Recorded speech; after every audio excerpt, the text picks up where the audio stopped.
To all student again आप लोग का स्वागत है। जैसा कि मैंने आप लोग को अपनी पुरानी क्लास के अंदर डिस्कस किया था कि हमारी दो सीरीज यूट्यूब के ऊपर चलेगी। एक का नाम मैंने बेसिक सीरीज दिया था, एक का नाम सिलेक्शन सीरीज दिया था।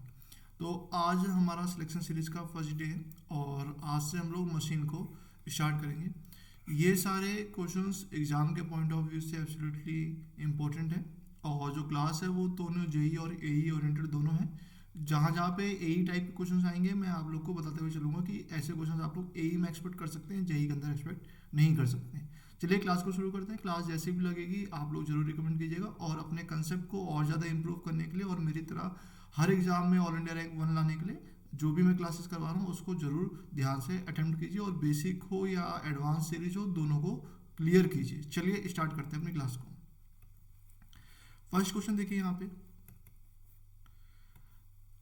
आइडेंटिफाई कीजिए correct statement from the following. इसमें से हम लोग को करेक्ट स्टेटमेंट बताना है। पहला कह रहा है in a magnetic circuit no energy is expended when magnetic flux setup whereas in electric circuit energy is expended when electric current flow through the circuit. ये कह रहा है कि जो मैग्नेटिक सर्किट होता है उसमें कोई भी एनर्जी का एक्सपेंशन नहीं होता जब मेरा मैग्नेटिक फ्लक्स सेटअप होता है, लेकिन अगर हम लोग बात करते हैं इलेक्ट्रिक सर्किट में तो एनर्जी का एक्सपेंशन टेक प्लेस होता है। दूसरा देखिए, just like the resistance of the electric circuit value of reluctance in the magnetic circuit remain constant। ये कह रहा है कि भैया जैसे इलेक्ट्रिक सर्किट का रेजिस्टेंस कांस्टेंट होता है वैसे ही इसका रिलक्टेंस कांस्टेंट होता है।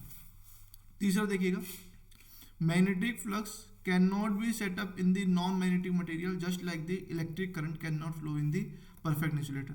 कि जो मैग्नेटिक फ्लक्स है वो नॉन मैग्नेटिक मटेरियल में सेटअप नहीं हो सकता जैसे इलेक्ट्रिक करंट मेरा परफेक्ट इंसुलेटर में फ्लो नहीं हो सकता। चौथा है, और चलिए बताइए जरा, कमेंट कीजिए सारे बच्चे फटाफट आंसर। 1 मिनट का टाइम दे रहा हूं, थोड़ा सोच लीजिए, फिर उसके बाद इस क्वेश्चन का आंसर को हम लोग डिस्कस करेंगे।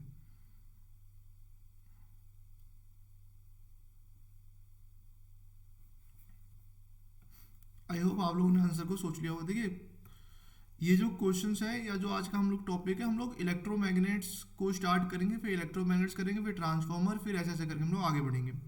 देखिए क्या होता है कि ये क्वेश्चन फ्रेम किया गया है इलेक्ट्रिक सर्किट और मैग्नेटिक सर्किट के फंडे के ऊपर, ठीक है। तो जैसे हम लोग को ये पता है कि जो इलेक्ट्रिक सर्किट में क्या होता है कि मेरा करंट फ्लो होता है, राइट। लेकिन मैग्नेटिक सर्किट में हमारा क्या होता है, मेरा फ्लक्स फ्लो नहीं, फ्लक्स सेटअप होता है। ये बात आपको समझ आ गई, पहला पॉइंट। दूसरा पॉइंट देखिएगा, दूसरा जैसा कि मैंने आपको बताया था कि जो इलेक्ट्रिक करंट होता है वो परफेक्ट इंसुलेटर में फ्लो नहीं कर सकता, परफेक्ट इंसुलेटर में फ्लो नहीं कर सकता। लेकिन अगर मैग्नेटिक सर्किट है, मैग्नेटिक सर्किट के है तो मैग्नेटिक सर्किट में फ्लक्स सेटअप होगा और फ्लक्स को सेटअप करने के लिए ऐसा कोई भी परफेक्ट इंसुलेटर नहीं है कि जहां पे फ्लक्स मेरा सेटअप नहीं हो सकता। तो यहां याद रखिएगा, there is no perfect insulator, there is no perfect insulator from where flux can not be setup. जैसे जो फ्रिंजिंग इफेक्ट वगैरह क्या होता है भैया, एयर गैप होता है तब भी तो अपना फ्लक्स सेटअप होता है, फ्लक्स अपना पाथ बनाता है। समझ में आ रही है मेरी बात। तो फ्लक्स मेरा नॉन मैग्नेटिक मटेरियल के अंदर भी सेटअप हो सकता है। तो ये पॉइंट याद रखिएगा, flux can be set up in non magnetic material. देखिए मैं आपके उन्हीं पॉइंट को स्ट्रॉन्ग बना रहा हूं जहां पे आप लोग कमजोर हैं।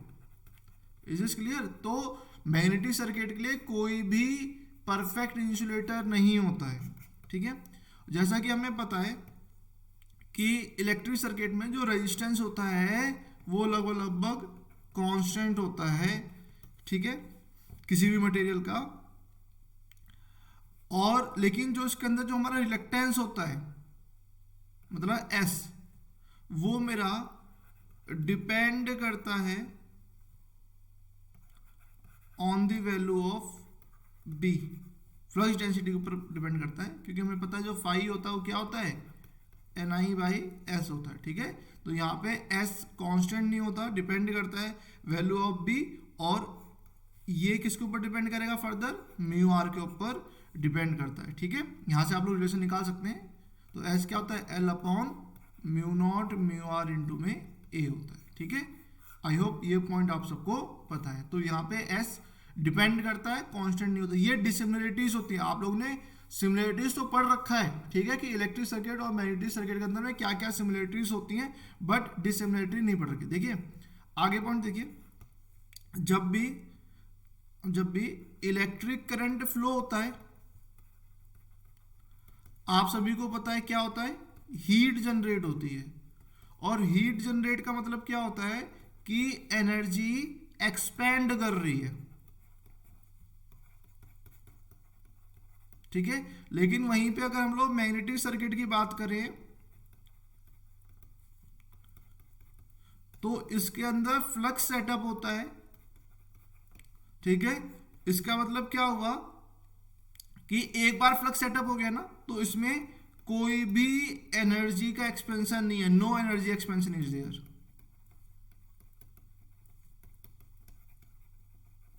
इसको लिख लीजिए। आई होप आपको मेरी बातें समझ में आ रही होगी। Is this clear?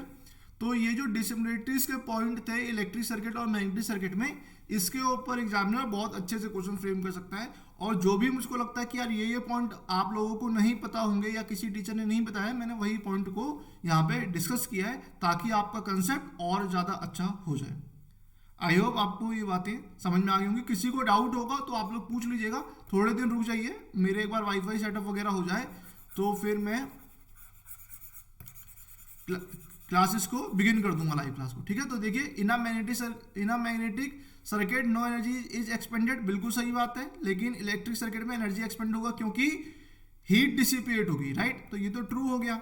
Just like the resistance of the electric circuit, value of reactance in magnetic circuit constant नहीं, रिएक्टेंस बी के ऊपर डिपेंड होगा जो फर्दर म्यू आर के ऊपर डिपेंड होगा। Magnetic flux can not be setup in the, गलत भैया, सेटअप तो होता है एयर में सेटअप हो जाएगा, ठीक है, सेटअप तो होगा, लेकिन इलेक्ट्रिक करंट क्या फ्लो होगा, नहीं फ्लो होगा, ठीक है। तो सी भी गलत है, आंसर क्या बनेगा, ए बनेगा, ठीक है। तो ये सब आप लोग याद रखिए। अब कोई कहेगा जी इंडक्शन होती है एयर में, तो वो सब चीजें एक्सप्लेनेशन नहीं है, ठीक है। जो करेक्ट आंसर है वो ए है, ठीक है। Is this clear to everyone? किसी को डाउट तो नहीं है? क्वेश्चंस उठाए गए हैं प्रीवियस ईयर से, ठीक है। तो ऐसा नहीं है कि आप लोग अपने मर्जी से कुछ भी कह देंगे A B C D. Answer is A, okay. चलिए आगे बढ़ते हैं। आई होप आपको क्लियर हो गई होगी बात मेरी।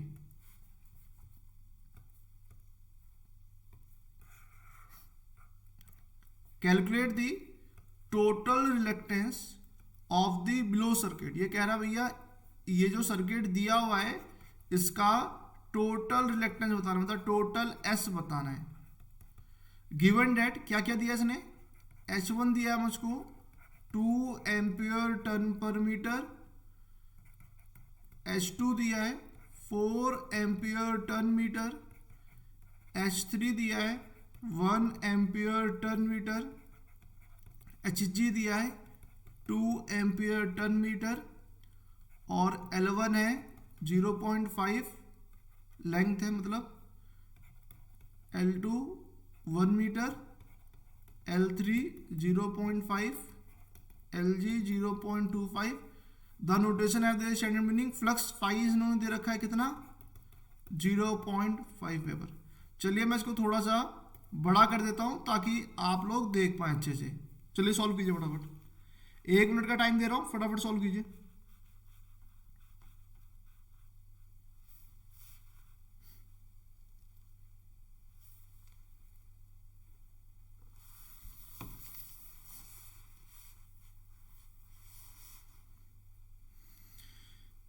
देखिए अगर आप लोग यहाँ पे देख पा रहे होंगे तो ये मेरा एक सीरीज सर्किट है, राइट।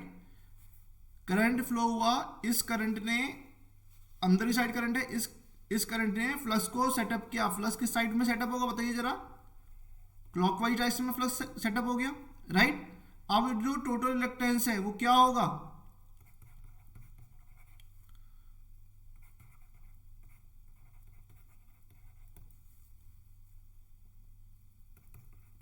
टोटल रिएक्टेंस मतलब हुआ कि अगर ये इसकी लेंथ L है ना, L1 A1 म्यू आर, तो ये अगर S1 है, A2 के लिए S2 है, इसके लिए SG है, इसके लिए S3 है, तो टोटल रिएक्टेंस क्या हुआ, सीरीज में कनेक्ट है ना, S1 plus S2 plus S3 plus SG।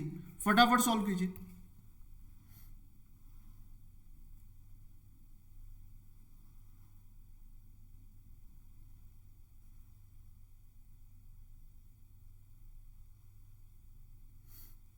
चलिए करिए सॉल्व फटाफट।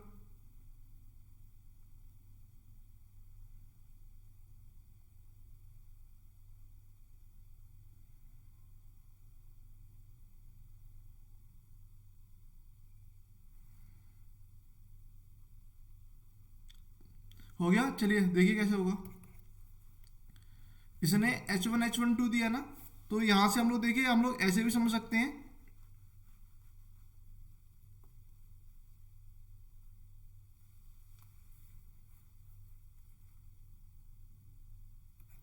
जो H होता है वो किसके इक्वल होता है, Ni/L होता है, राइट। और फाई किसके इक्वल होता है, Ni/S। तो यहां से रिलेशन बताइए फटाफट। हमें रिलेक्टेंस चाहिए ना, तो H into L will be equal to phi into S. तो यहां से S क्या होगा, HL/फाई होगा। ये आपको समझ में आ गया। अब इसको पुट कीजिए फटाफट, तो ये आंसर क्या आएगा यहाँ पे बताइए।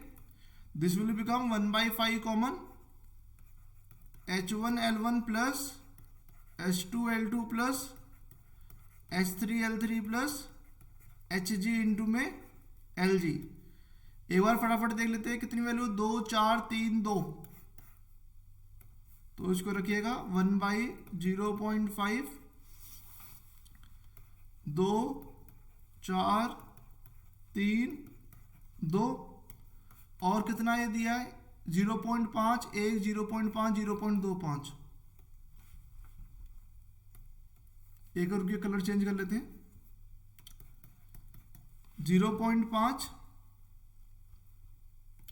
और 1 0.5, 1 0.5 और 0.25। फटाफट सॉल्व कीजिए। तो ये अपना आ जाएगा 2 पंचे 10, 4 1 5, 3 पंचे 15 और 25 दूनी 50। तो 2 हो गया ये, 5 2 7 1 8, 8/0.5 16 आएगा। ये कितना आ रहा है, 16 आंसर है। आंसर 12 दे रखा है, ठीक है।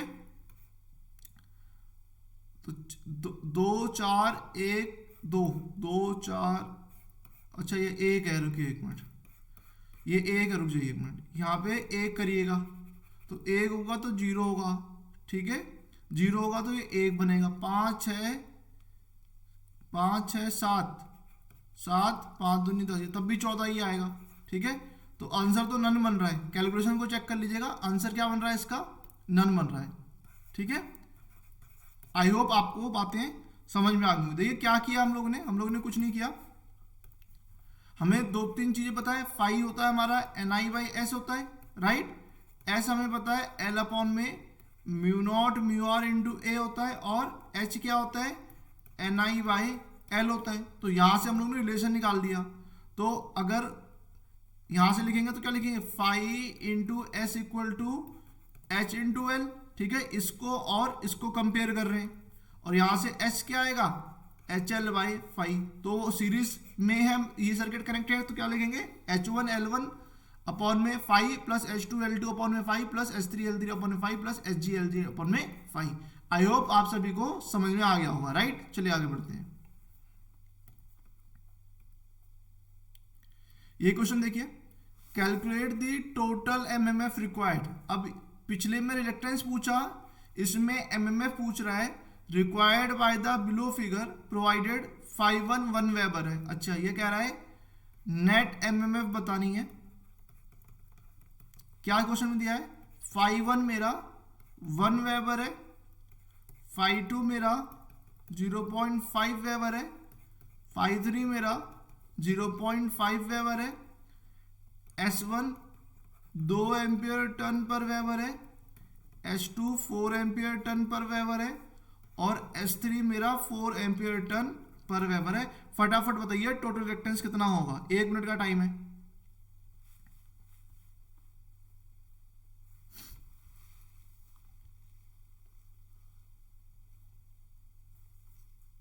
देखिए ये हमारा पैरेलल मैग्नेटिक सर्किट का केस है, राइट। अब पैरेलल मैग्नेटिक सर्किट में हमें यहां से दिख रहा है कि ये जो फ्लक्स φ1 दिया है इसने φ2 φ3 इक्वली डिवाइड हुआ है, ठीक है। तो यहां से हम लोग लिख सकते हैं φ1 क्या है, φ2 प्लस φ3। ये बात आपको समझ में आई। अब फटाफट से एमएमएफ बता दीजिए। तो एमएमएफ क्या होगा, ये क्या होता है, फाई इक्वल टू क्या है, एन आई बाई एस है ना। तो ये एन आई क्या है, यही एमएमएफ है। तो ये किसके इक्वल होगा, फाई इंटू एस के। तो याद रखिएगा जो टोटल एमएमएफ की रिक्वायरमेंट होगी, आप देखिए इसमें बात सुन लीजिए, मेरी बात सुनिए, आप लोग कंफ्यूज हो जाएंगे यहाँ पे क्योंकि बहुत जगह आंसर गलत मिलेंगे आपको। तो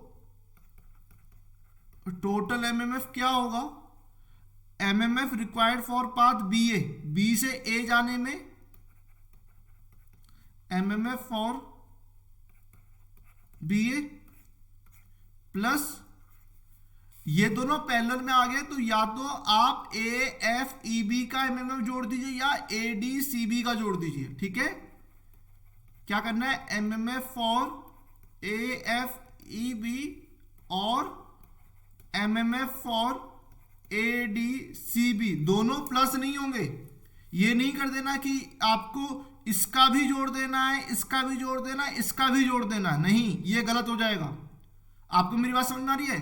तो एमएमएफ फॉर बी ए कितना होगा बताइए, φ1 इंटू में S1, तो ये होगा 1 into 2 plus MMF for A F E B, एक ही पार्ट का लेंगे तो φ3 हो गया, φ3 इंटू में S3, तो 0.5 इंटू में 4, तो कितना होगा, ये आ गया 4 एम्पियर टन। अगर आप लोग उसको भी जोड़ देंगे तो 6 एम्पियर टन आ जाएगा, जो आंसर गलत होगा। Is this clear. तो याद रखिएगा पैरेलल मैग्नेटिक सर्किट में हम एक ही पाथ का एमएमएफ निकालते हैं। Is this clear. अगर दोनों पाथ का सब बराबर होगा तो हम लोग एक का ही निकालेंगे, एमएमएफ और ए एफ ई बी और या एमएमएफ और A D C B. I hope आपको ये पॉइंट समझ में आ गया होगा, राइट। चलिए आगे बढ़ते हैं।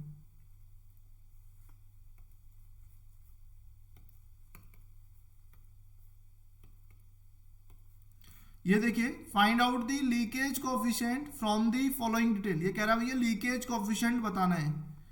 Total flux 1.5 weber, leakage flux 0.5 और यूजफुल फ्लक्स 1 वेबर। बताइए जरा, बहुत आसान सा है, फटाफट बताइए। देखिए हमारे पास एक टर्म होती है लीकेज कोफिशिएंट।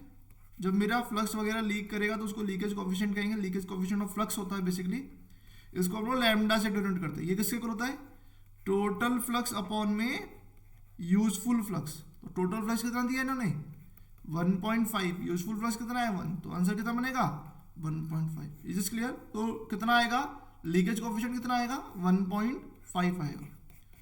आई होप आपको मेरी बातें समझ में आ रही होंगी, राइट। चलिए, क्लास अच्छी लग रही होगी तो जरूर बता दीजिएगा कमेंट करके। आइडेंटिफाई कीजिए correct statement for the fringing area. ये पूछ रहा है भाई फ्रिंजिंग एरिया के लिए करेक्ट स्टेटमेंट बतानी है। पहला क्या कह रहा है, more the length of air gap lesser will be the fringing effect. मतलब जितनी ज्यादा एयर गैप होगा फ्रिंजिंग इफेक्ट उतना कम होगा। दूसरा कह रहा है due to fringing effect effective area in the air gap increase. भैया फ्रिंजिंग इफेक्ट की वजह से जो इफेक्टिव एरिया है एयर गैप का वो इंक्रीज हो जाता है। तीसरा कह रहा है due to fringing effect flux density of the core is less than flux density of the air gap. चौथा कह रहा है ऑल। बताइए जरा इसमें से कौन सी स्टेटमेंट करेक्ट है फ्रिंजिंग एरिया के बारे में। 1 मिनट का टाइम दे रहा हूं ताकि ऐसा ना लगे कि मैं क्लास बहुत तेजी से लेके चल रहा हूं। फटाफट बताइए, सारे बच्चे कमेंट करेंगे जितने बच्चे देख रहे हैं।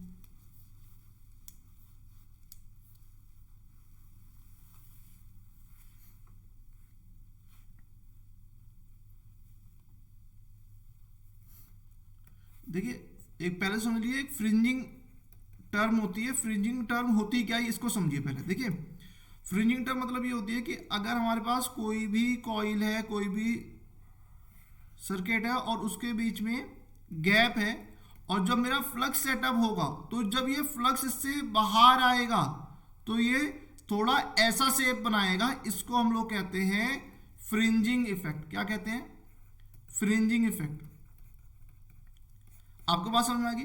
देखिए अब जब ये बाहर आ रहा है तो फ्रिंजिंग इफेक्ट से क्या हो रहा है, जो इफेक्टिव एरिया है ये बल्ज होता है, बाहर की तरफ आएगा, तो इससे क्या होगा, जो इफेक्टिव एरिया होता है वो मेरा बढ़ जाता है। Is is clear?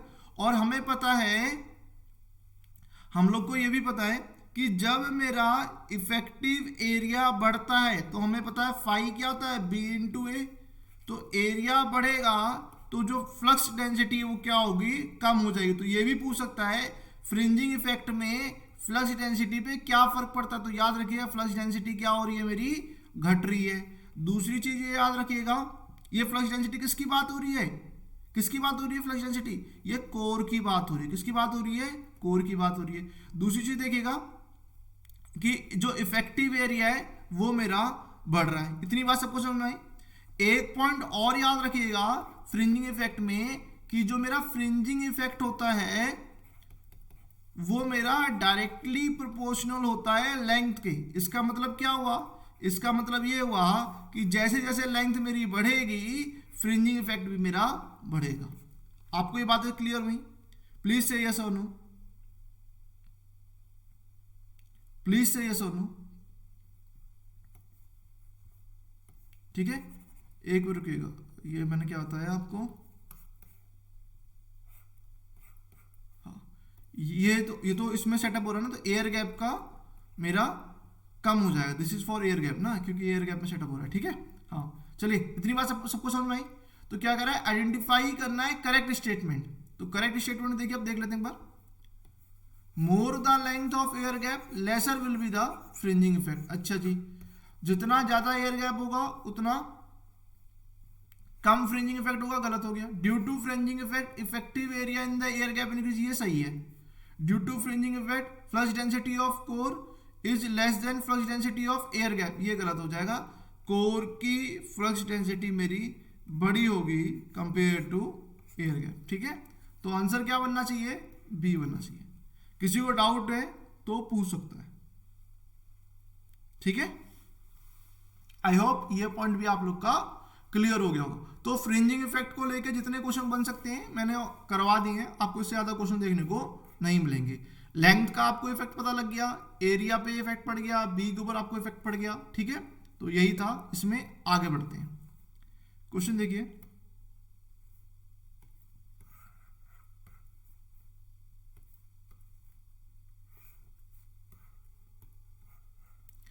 एक आयरन रिंग है 400 सेंटीमीटर का। तो अगर इसकी लेंथ को हम लोग चेंज करेंगे, एक रुकिएगा, इसकी लेंथ को हम लोग चेंज करेंगे तो हमें क्या मिलेगा, 400 सेंटीमीटर मतलब 4 मीटर।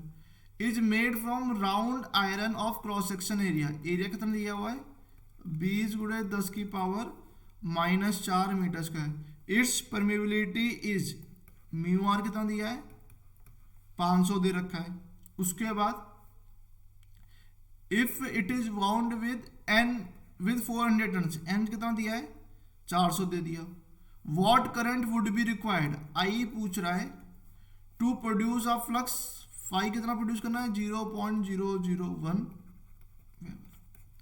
आपको इतनी बातें समझ में आ गई? चलिए इसको सॉल्व करिए फटाफट। कैसे सॉल्व होगा, मतलब हमें लेंथ दिया है, एरिया दिया है, म्यू आर दिया है, एन दिया, आई दिया, फाई दिया है, हो जाएगा सॉल्व, हो जाना चाहिए। हमें एक चीज पता है, फाई किसके इक्वल होता है एन आई बाई एस के, और एस किसके इक्वल होता है L upon mu naught mu r into A के। अब इसको फटाफट पुट कीजिए और आंसर निकालिए। तो फाई तो इन्होंने दे दिया 0.001, एस कितना हुआ, एल कितना है 4, म्यू नॉट कितना है 4 पाई इंटू में 10 की पावर -7, म्यू आर कितना दिया है 500, और एरिया कितना है 20 गुणे 10 की पावर -4। ठीक है, इंटू में 1/n, n कितना है 400। Will be equal to what I. Solve कीजिए फटाफट। सॉल्व भी क्या करना है, ये देखिए, इसे काटिए, यहाँ पे नीचे 1000 से मल्टीप्लाई हो जाएगा, ठीक है। तो 3 2 5 2 7, 3 2 5 2 7, इससे ये कट गया, 4 से 4 कट गया, तो 1 2 3 4 अपॉन में 20 गुणा 5 गुणा पाई, तो 5 दूनी 10, 5 दूनी 10, 0 0 0, ये काट देंगे तो बनेगा अपना 100, तो 100 बटा पाई, 100 बटा पाई कितना होगा, 3 3 9, लगभग लगभग लेस देन 9 एम्पियर से कम रहना चाहिए। 9 एम्पियर से कम में कौन सा बनना चाहिए, कौन किसका अप्रोच आता जाएगा, 8 एम्पियर के आसपास, तो ए आंसर इसका हो जाएगा। ये बात सबको समझ आई, कुछ नहीं किया, फॉर्मूला यूज किया खाली। Is this clear to everyone? चलिए आगे बढ़ते हैं। आई होप आपको समझ में आ रहे होंगे, ठीक है। ये देखिए, एक इलेक्ट्रोमैग्नेट है जिसका एयर गैप 4 mm का है, तो ठीक है, तो Lg एयर गैप की लेंथ कितनी दी है भाई, 4 गुणे 10 की पावर -3 मीटर। फ्लक्स डेंसिटी कितना दिया है, B 12.56 वेबर पर metre square. Determine the ampere turn, Ni बताना है, बता लेंगे भाई, Ni बता देंगे, बताइए जरा क्या होता है। चलिए सॉल्व करिए फटाफट, जल्दी बताइए।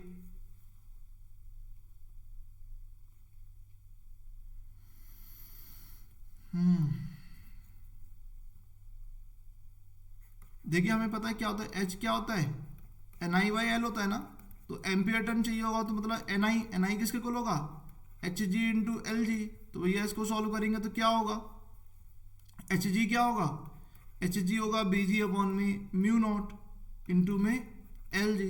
Bg क्या है, air gap flux density 12.56, 12.56, mu naught क्या है 4 पाई इंटू 10 की पावर -7 इंटू में L कितना है 4 गुणे 10 की पावर -3, तो 3.14 गुणा 4, 4 चक 16, 4 के 5, 4 तिया 12, तो ये से तो ये कट जाएगा, और ये कितना आ जाएगा, ये आ जाएगा 4 इंटू 10 की पावर 4, मतलब 40 किलो, 40 किलो आंसर आ जाएगा। 40 किलो एम्पियर टर्न, 40 किलो कौन सा बनना चाहिए, ए बनना चाहिए। इतनी कैलकुलेशन आप लोग एग्जाम के अंदर एक्सेप्ट कर सकते हैं, ठीक है, इतनी क्वेश्चन आ सकता है। एक रुकिएगा, ये बात सबको समझ आई। चलिए आगे क्वेश्चन देखिए, क्वेश्चन समझ में आ रहे होंगे, अच्छे लग रहे होंगे, बता दीजिएगा। ये पूछ रहा है refer to the below circuit. देखिए मेरा एक ही काम है कि आपके हर पॉइंट से लेके सिलेक्शन के पॉइंट तक के जितने भी सारे कंसेप्ट आते हैं बीच में, मैं उनको इंप्रूव करवा दूं।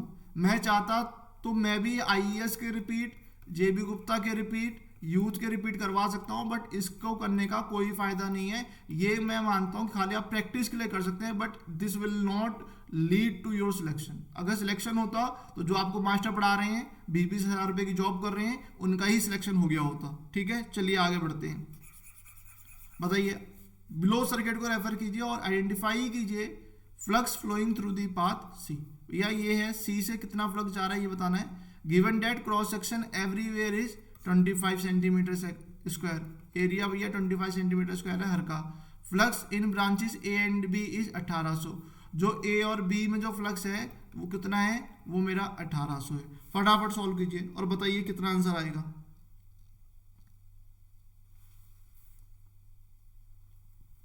बताइए, ये भी क्या, ये भी हमारा पैरेलल मैग्नेटिक सर्किट का केस है, राइट। मैंने आपको बताया था जो एमएमएफ बी के लिए चाहिए होगा वही एमएमएफ सी के लिए चाहिए होगा, यही तो बताया था। एमएमएफ फॉर पाथ बी किसके इक्वल होगा, ये होगा मेरा एमएमएफ फॉर पाथ सी। देखिए कई जगह पे इनको ऐड कर दिया जाता है, मैं अभी भी कह रहा हूं उन सारी बुक में गलत होता है, ये बात याद रखिएगा, ठीक है। कई पेपरों में भी इसके आंसर गलत दिए हुए हैं, बट सही चीज ये है जो मैं आपको समझा रहा हूं, ठीक है। MMF for path B equal to MMF for path C होगा, ठीक है। पाथ बी का एमएमएफ कितना हुआ बताइए जरा। पाथ बी सपोज कर लीजिए इसमें से फ्लक्स φ1 जा रहा है, ठीक है, इसमें से फ्लक्स φ2 जा रहा है, इसमें से फ्लक्स φ3 जा रहा है, तो किसके इक्वल होगा, ये होगा φ1 into S1 will be equal to what, φ3 into में S3, ठीक है। फाई किसके इक्वल होगा, फाई में इसने दिखा रखा है कि फ्लक्स तो मेरा 1800 है, तो यहाँ पे हम लोग ने 1800 कर दिया। एस किसके इक्वल होगा, एल कितना है इसका, 30 है, 30 गुणे 10 की पावर -2 अपॉन में mu naught mu r into A, area तो बराबर है, φ3 कितना है यही निकालना है हमें, S3 कितना है इसका 80 हो गया, 80 इंटू 10 की पावर -2 अपॉन में mu naught mu r into में ए। सॉल्व करेंगे तो कितना बनेगा, सॉल्व करेंगे तो हमें मिलने वाला है φ3 is equal to 1800 into 30 upon में 80। चलिए सॉल्व कर दीजिए फटाफट। तो ये हमारा बनने वाला है 18×3 = 54 और 8×6 = 48, 6 7 5 675 मिली वेबर आंसर आना चाहिए। चेक कर लीजिए एक बार, ये आंसर आएगा। किसी को डाउट है तो पूछ सकता है, ठीक है। आई होप आपको क्वेश्चन समझ में आ रहे होंगे। मैं भी रिकॉर्ड कर रहा हूँ क्लास, तो स्पीड ज़्यादा भी हो सकती है, कम भी हो सकती है, उसको मैं जज नहीं कर पा रहा हूँ। वो बच्चों के कमेंट देख के ही जज हो पाते थे कि किस क्वेश्चन में कितना टाइम बच्चों को लग रहा है। चलिए आगे देखिए। Identify the incorrect statement regarding the seat steel. भैया सीट स्टील, कास्ट आयरन और कास्ट स्टील के BH कर्व के लिए इनकरेक्ट स्टेटमेंट आइडेंटिफाई करनी है। मतलब क्या है कि यहाँ पे भाई BH कर्व बना रखा है, अभी देख लीजिए, यहाँ से देख लीजिए। H की यूनिट एम्पियर टन पर मीटर होती है, B की यूनिट वेबर पर मीटर स्क्वायर होती है। H को हम लोग कहाँ ले रहे हैं, X एक्सिस पे लेते हैं, B को हम लोग Y एक्सिस पे लेते हैं। अब यहाँ पे देखिए कि इसमें से इनकरेक्ट स्टेटमेंट क्या है, मतलब ABC जो BH कर्व प्लॉट किया गया वो किस किस के लिए प्लॉट किया गया, सीट स्टील का कौन सा है, कास्ट आयरन का कौन सा है, कास्ट स्टील का कौन सा, बताइए जरा।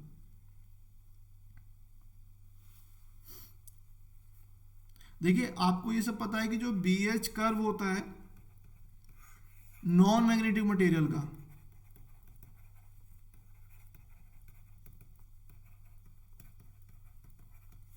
वो क्या होता है, वो लीनियर होता है। वो लीनियर होता है मतलब पासिंग थ्रू दी ओरिजिन। ये क्या, ये वाला लीनियर है, लीनियर नहीं है ना ये भाई। लीनियर होता तो ऐसे जाता, मतलब जितना x में बढ़ रहा है उतना y में बढ़ेगा, जितना x में बढ़ेगा उतना y में बढ़ेगा। Is this clear. तो ये लीनियर नहीं है, C को लीनियर समझेगा ही। अब पासिंग थ्रू दी ओरिजिन हो गया, ये बात आपको समझ में आ गई, ठीक है। तो पहली चीज तो आपको ये पता होना चाहिए। अब क्या होता है कि जैसे जैसे मटेरियल मेरा सीट स्टील से कास्ट आयरन की तरफ जाता है, वैसे मेरा BH कर्व क्या होता है, सैचुरेशन की तरफ नहीं जाता। मतलब क्या हुआ कि कास्ट आयरन का C बनेगा, A मेरा बनेगा सीट स्टील का, राइट, और B मेरा बनेगा कास्ट स्टील का। और C किसका बन रहा है, C मेरा बन रहा है कास्ट आयरन का। बात सबको समझ में आ गई आपको, ठीक है। तो curve A is of seat steel, curve B किसका है, कास्ट आयरन का, नहीं, कर्व C किसका, नहीं, गलत है। तो आंसर क्या बनेगा अपना, ओनली A बनेगा, ठीक है। ये क्वेश्चन भी पूछा हुआ है, इसको भी आप लोग ध्यान में रख सकते हैं। चलिए आगे देखिए।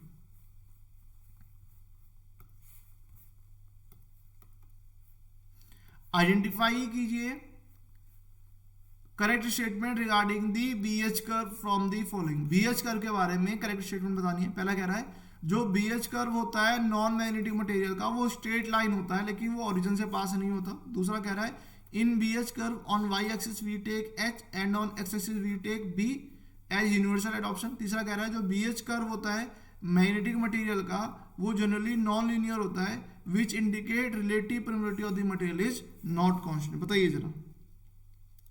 ऑलरेडी मैंने आपको बता ही दिया है कि जो भैया नॉन मैग्नेटिक मटेरियल का BH कर्व होता है,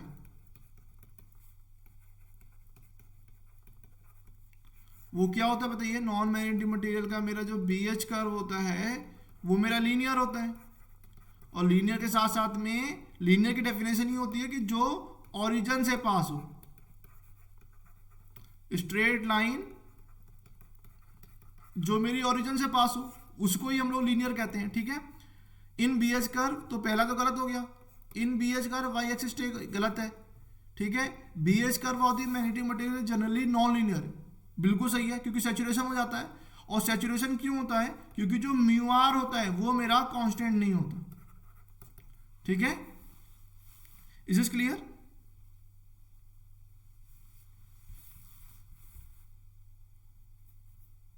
ठीक है, क्योंकि सुनिए मेरी बात सुनिए, जो मेरा रिलेटिव परमेबिलिटी होती है ना,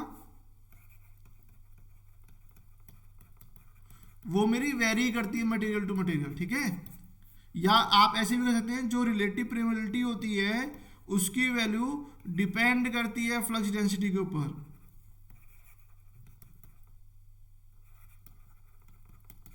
कास्ट स्टील के लिए कुछ और होगी, ठीक है, कास्ट आयरन के लिए कुछ और होगी, तो ये सब भी आपको पता होना चाहिए। इसीलिए जो मैग्नेटिक मटेरियल होते हैं उनका बीएच कर्व सबका अलग अलग होता है। जैसे अभी आपको दिखा के लेके आया था मैंने, कास्ट आयरन का अलग था, कास्ट स्टील का अलग था, ठीक है, सीटी स्टील का अलग था। तो वो इसी की वजह से होता है कि परमेबिलिटी, जो परमेबिलिटी होती है मटेरियल की, वो कांस्टेंट नहीं रहती है, ठीक है। चलिए, इतनी बात सबको समझ में आ गई। आगे देखिए, आइडेंटिफाई कीजिए incorrect statement from the following. पहला कह रहा है unit of coercivity is ampere पर metre whereas unit of retentivity is tesla. ये कह रहा है कोर्सिविटी की जो यूनिट है वो एम्पियर पर मीटर होती है और जो रिटेंटिविटी की जो यूनिट होती है वो टेस्ला होती है। दूसरा कह रहा है material having higher coercivity number indicate the magnet has higher resistance to the opposing field. जिस मटेरियल की हाई कोर्सिविटी नंबर होता है उसका मतलब ये होता है कि मैग्नेट के पास हायर रेजिस्टेंस है फील्ड को अपोज करने के लिए। मोर the coercive force is lesser will be the more the coercive force is, उसके उतना ही कम होता है रिटेंटिविटी। तो तीनों पॉइंट समझ में आ गए, बताइए जरा कौन सा सही है।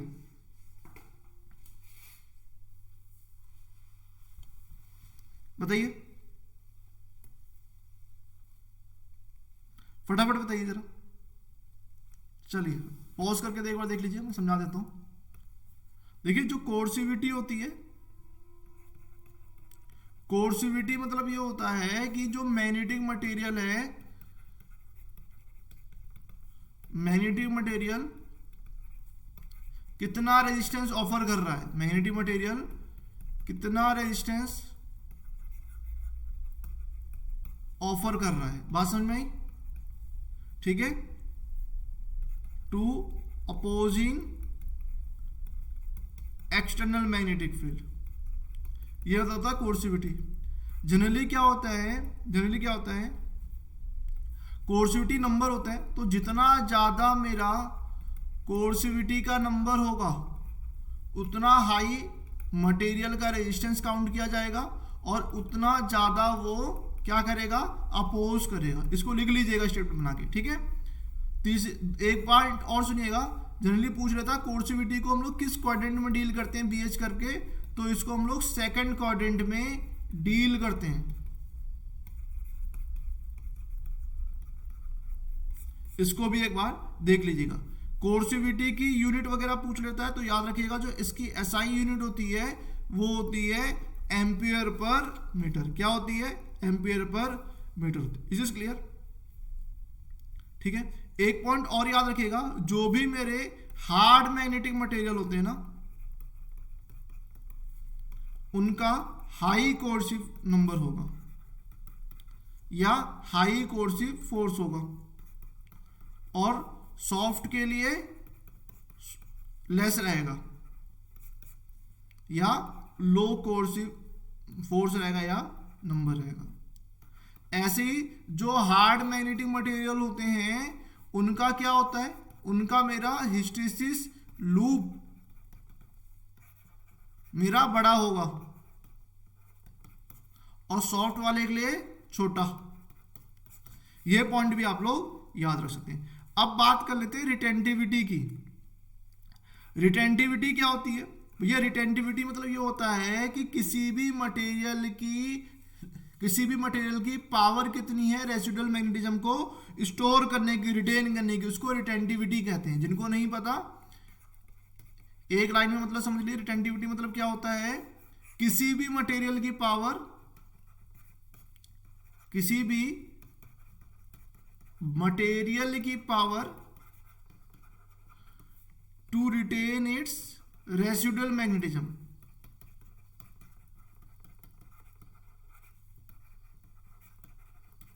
बात समझ में आई। और रिटेंटिविटी की जो यूनिट होती है वो कितनी होती है, वो टेस्ला होती है, और उसी टेस्ला को हम लोग वेबर पर मीटर स्क्वायर भी कहते हैं। अब रिलेशन क्या होता है भैया रिटेंटिविटी और इसके अंदर, तो देखिए रिटेंटिविटी को हम लोग डोनेट किससे करते हैं, रिटेंटिविटी को डोनेट करते हैं बीआर से, और कोर्सिव फोर्स को किससे डोनेट करते हैं, जो एचसी होता है उसको हम लोग लिखते हैं कोएर्सिव फोर्स, राइट। तो याद रखिएगा जो मेरा बी आर होता है that is equal to mu naught mu r into में एच सी, तो B r is proportional to H C. तो अगर कोएर्सिव फोर्स बढ़ेगा तो रिटेंटिविटी भी हमारी बढ़ेगी। इतनी बात आप लोग को समझ में आई। आई होप आपको इतना पॉइंट क्लियर हो गया होगा। इसको लिख लीजिएगा, यहां पे हम लोग देख लेते हैं। Unit of coercivity is ampere पर मीटर एंड रिटेंटिविटी टेस्ला, बिल्कुल सही है, ट्रू है। Material having coercive number indicate the magnet has higher resistance to the opposing field, ये भी सही है। More the coercive force lesser will be the relative, ये गलत है। तो आंसर क्या बनना चाहिए, सी बनना चाहिए। Is this clear to everyone. चलिए आगे एक और क्वेश्चन देख लेते हैं। इन बीएच कर्व क्या कह रहा हूं, आइडेंटिफाई कीजिए करेक्ट स्टेटमेंट बतानी है regarding the BH curve. BH curve के बारे में करेक्ट स्टेटमेंट बतानी। In BH curve B lags behind the H, hysteresis loop for wrought और iron is greater than that of hard steel, both hard steel and wrought iron can be used for making permanent magnet. या और इस question को मैंने ओसीएमटीक्यू group में भी पूछा था और लगभग सब बच्चों ने इसका आंसर गलत बताया है, ठीक है। अब इसको भी समझ लेते हैं। देखिए जो हम लोग हिस्टेरिसिस लूप कहते हैं ना, जो हम लोग हिस्टेरिसिस लूप कहते हैं, इस हिस्टेरिसिस का मतलब ही होता है लैग करना, ठीक है। और बीएच कर्व में जो बी होता है वो लैग्स करता है एच के। पहला पॉइंट तो आपको ये पता होना चाहिए। दूसरा पॉइंट देखिएगा, जैसे मैंने आपको बीएच कर्व ड्रॉ करके दिखाया था, तो जो भी हार्ड मैग्नेटिक मटेरियल होता है मैंने बताया था कि उसका जो उसका हिस्टेरिसिस लूप होगा वो ज्यादा होगा। तो जो मेरा अगर जैसे हार्ड स्टील वगैरह है, इसको बना लीजिएगा सही से, ठीक है। तो ये हार्ड स्टील के लिए रहता है, बड़ा रहेगा थोड़ा सा। उसके बाद अगर हम लोग रॉट आयरन की बात करें, क्योंकि जितना ज्यादा हिस्टेरिसिस लूप होगा उतना ज्यादा लॉस भी होगा। ये सपोज कीजिए ये मेरा रॉट आयरन का बीएच कर्व है, बना लीजिएगा सही से, ठीक है। और ये जो हम लोग यूज करते हैं ना सिलिकॉन वगैरह का, वो बहुत कम होता है, ये सिलिकॉन का हो गया, ठीक है। इसीलिए हार्ड स्टील वगैरह को हम लोग कहाँ यूज करते हैं, हार्ड स्टील वगैरह को हम लोग कहाँ यूज करते हैं बताइए जरा। इसको हम लोग परमानेंट मैग्नेट में यूज करते हैं। हिस्टेरिसिस लूप बड़ा है ना, तो इसमें क्या होगा, मोर लॉस होगा। लेकिन हिस्टेरिसिस लूप बड़ा है तो मतलब क्या होगा, मोर रिटेंटिविटी होगी, मतलब रेसिडुअल मैग्नेटिज्म को स्टोर करने की पावर ज्यादा होगी। अब बात कर लेते हैं रॉट आयरन की। इसका हिस्टेरिसिस लूप क्या है, सिलिकॉन स्टील और हार्ड स्टील के बीच में है ना, तो इसको हम लोग इलेक्ट्रोमैग्नेट वगैरह के लिए यूज करते हैं। इसकी गुड बोल सकते हैं retentivity and coercive force, right. Silicon steel को हम लोग कहाँ यूज करेंगे बताइए। इसको हम लोग जैसे आर्मेचर वगैरह बनाने में यूज कर सकते हैं, ट्रांसफॉर्मर के कोर वगैरह बनाने में यूज कर सकते हैं। आपको इतनी बात समझ में आई।